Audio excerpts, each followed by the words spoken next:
Before we look at reducing rational expressions, we're going to take a quick review at how we reduced with monomials. Remember, when reducing with monomials, we had the quotient rule of exponents, which said if we had the same base on top and bottom, we could simply subtract the exponents to get m minus n, or whatever number that would be. For example, if we were to look at this problem, we could reduce the 16 and 12 by dividing them both by 4.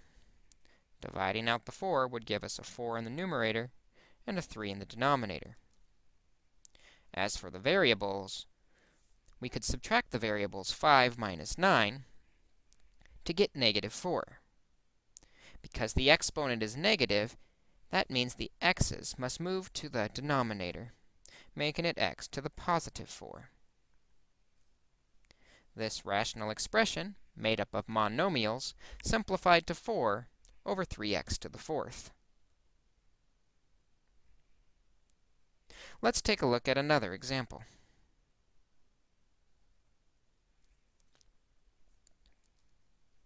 In this problem, we can reduce the numbers like always. Both 15 and 25 have a common factor of 5.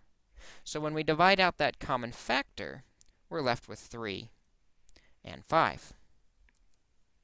As for the a's, there are 3 in the numerator and 1 in the denominator. When we subtract those exponents, 3 minus 1 is 2, and because it's positive, it stays on top in the numerator.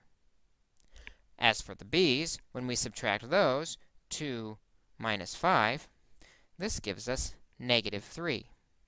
The negative exponent tells us to move the b cubed to the denominator. This will become our simplified rational expression. The quotient rule of exponents says we are allowed to subtract the exponents as we reduce. However, it is very important to note we were only able to use the quotient rule when there was only multiplying and dividing in the problem. Should there have been any addition or subtraction, we would not be able to use this method. But if there is only multiplication and division, such as these problems, you can simply reduce the numbers and subtract the exponents.